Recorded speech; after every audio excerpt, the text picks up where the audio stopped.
Hello my friends, welcome to my channel, Lindy's Magpie Reads.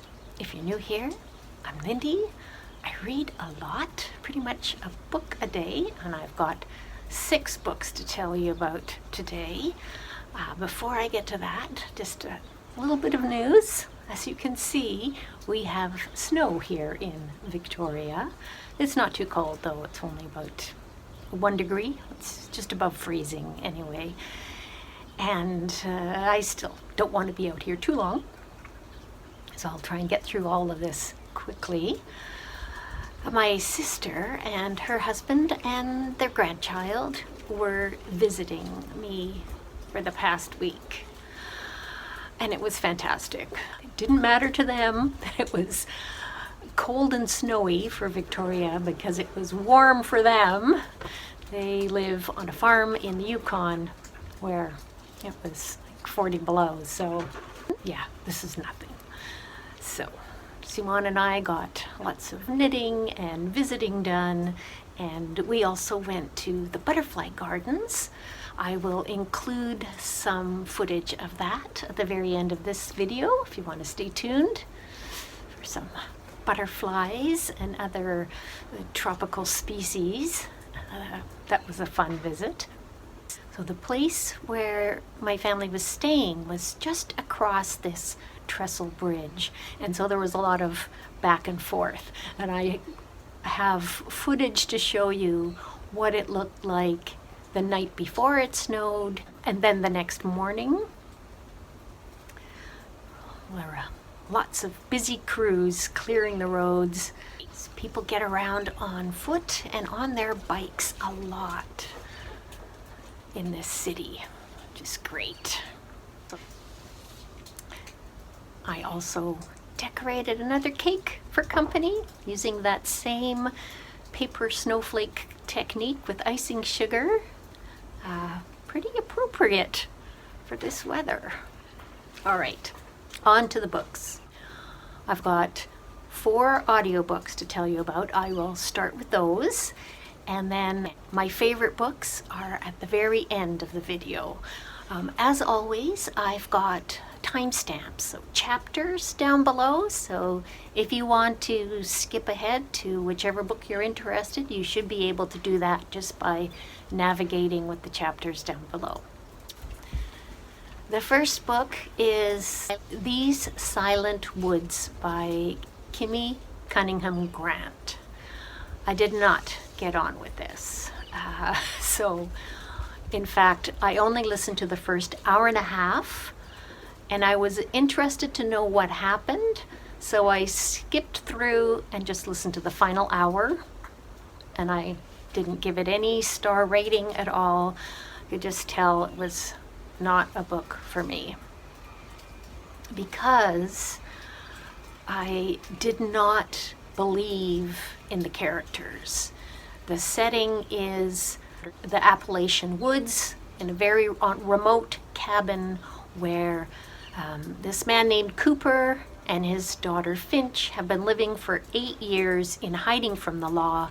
Their nearest neighbor is another sort of shady character, and even once I found out what the plot elements were, I still didn't believe these characters would act the way that they would, and I need to have believable characters, so it just wasn't for me.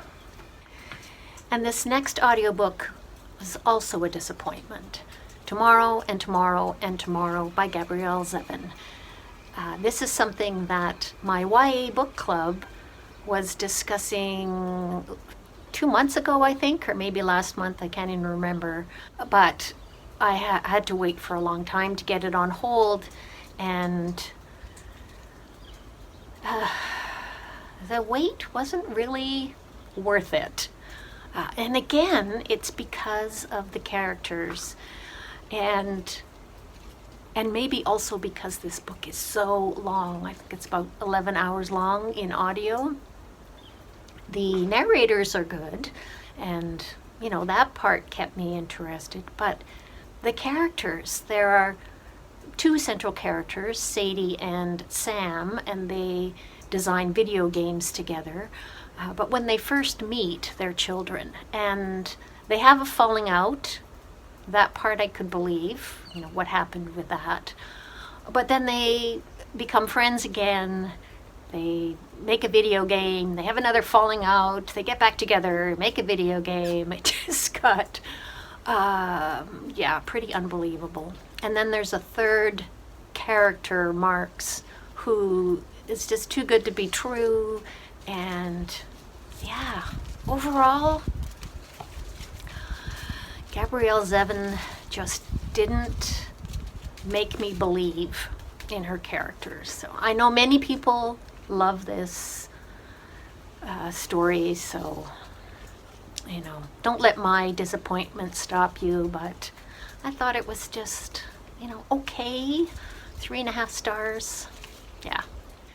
And now we're getting into the good stuff. So this next audiobook is actually middle grade to on the younger end of young adult. It's called Alebrijes by Donna Barba Huigera.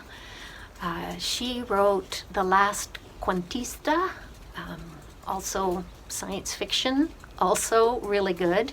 This one I think is even better. Again, science fiction. It's set 400 years in the future. It's a world of inequality where there are Spanish-speaking a group of people who are the underclass, and an English-speaking group of people who have all the power. And one boy who's really small for his age, I think he's 13, he and his little sister are orphans, and it's how they manage to not just survive, but give everyone in the story and the readers hope that there's a way forward where we can have a more egalitarian society.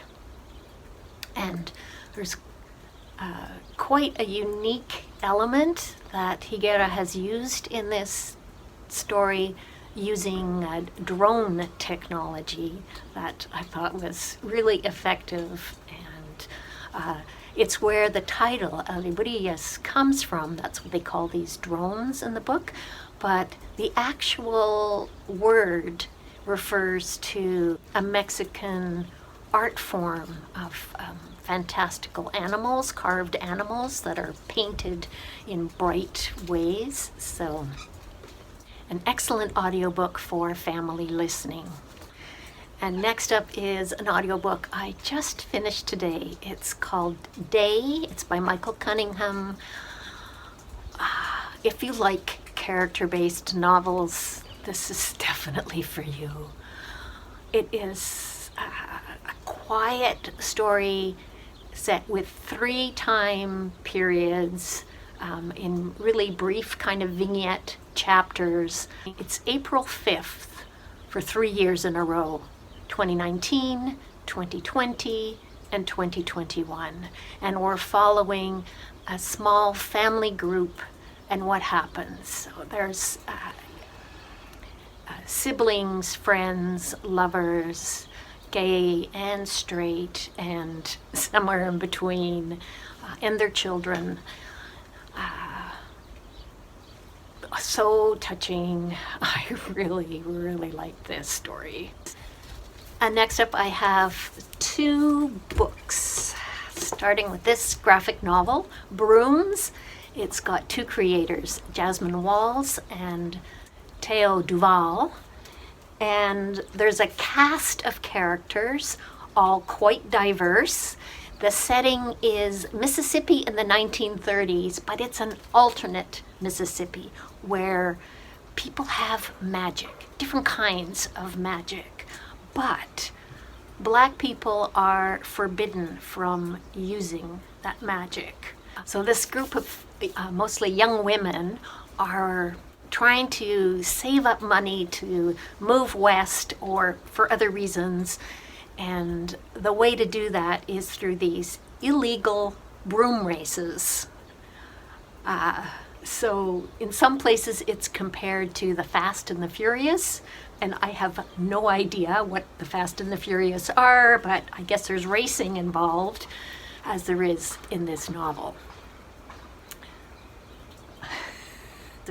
I just looked over and saw that my sweetie was observing me from the window.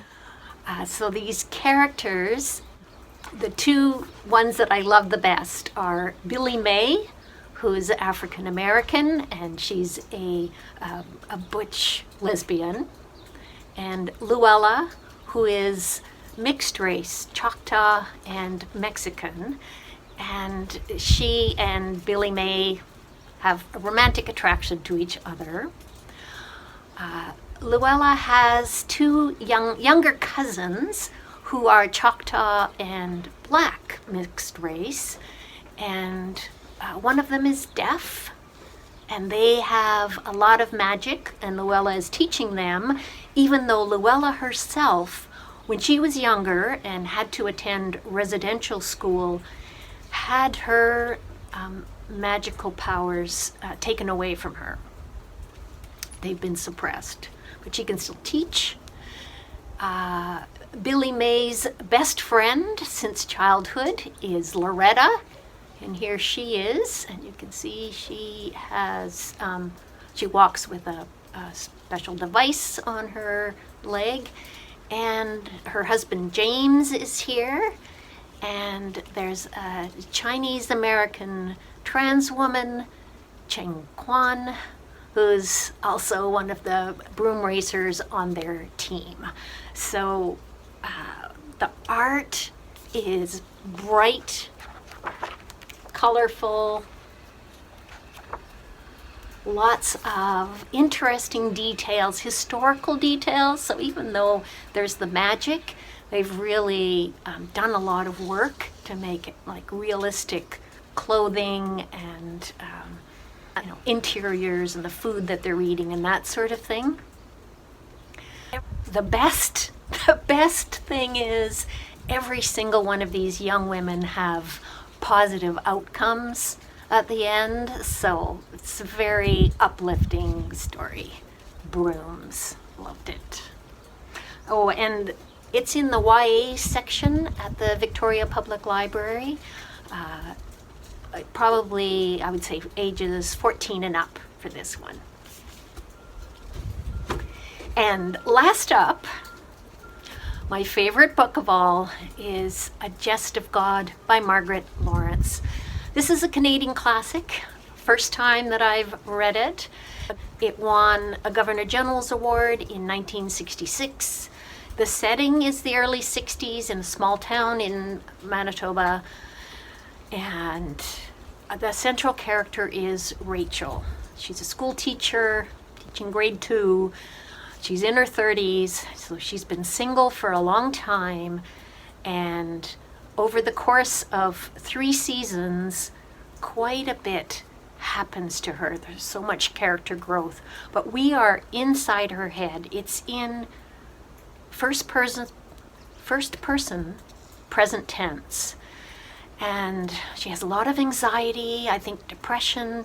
She's living with her mother, who's ailing and is unpleasant in that she makes a lot of demands on Rachel. She's kind of petulant.